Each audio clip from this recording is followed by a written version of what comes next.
Yêu là vui, yêu là ta mang đến nhau nụ cười. Khi gặp em anh cảm ơn cuộc đời đã cho anh gặp em. Bên cạnh em anh cười vui như chiếc con ngày nào. Có được em anh vẫn luôn tự hào.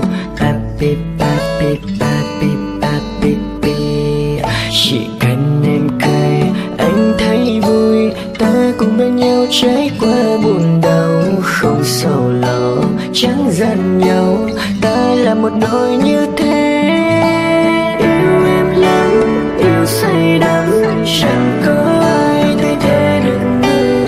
Yêu em mãi không tranh cãi, anh luôn là người có lỗi. Yêu em lắm, yêu say đắm, đi cùng em đến hết đời này. Yêu em mãi không tranh cãi, I love you.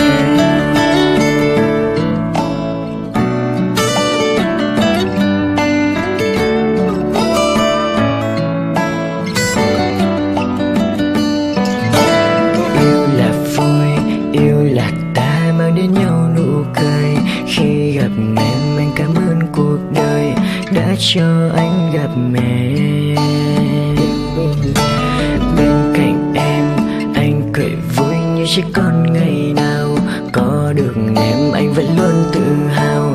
Papi papi papi papi pi. Chỉ cần em cười anh thấy vui. Ta cùng bên nhau trải qua buồn đau.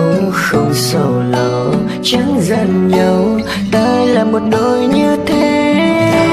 Yêu em lắm, yêu say đắm, chẳng có ai thay thế được người. Yêu em mãi không tranh cãi, anh luôn là người có lỗi. Yêu em lắm, yêu say đắm, đi cùng em đến hết đời này.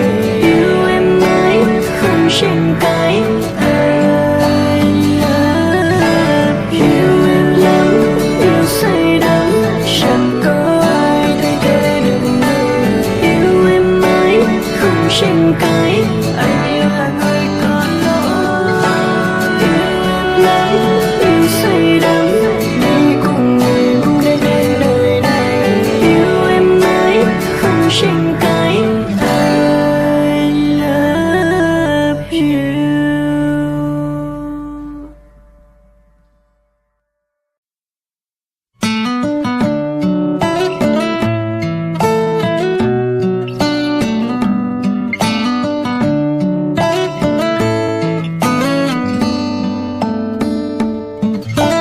Yêu là vui, yêu là ta mang đến nhau nụ cười.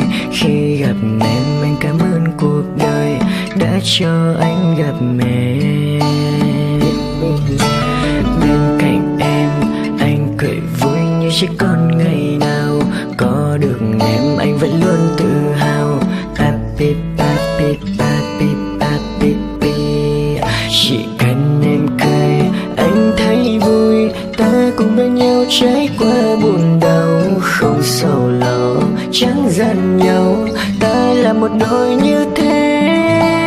Yêu em lắm, yêu say đắm, chẳng có ai thay thế được người.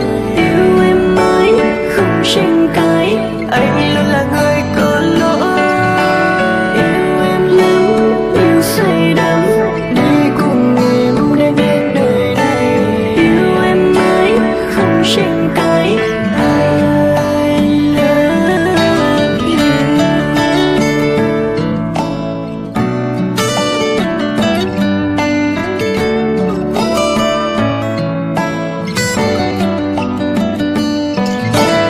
Yêu là vui, yêu là ta mang đến nhau nụ cười. Khi gặp em anh cảm ơn cuộc đời đã cho anh gặp em. Bên cạnh em anh cười vui như chiếc con ngày nào. Có được em anh vẫn luôn tự hào. Papi papi papi papi pi. Chỉ cần em cười anh thấy vui. Ta cùng bên nhau trải qua buồn đau. Không sầu lo chẳng giận nhau.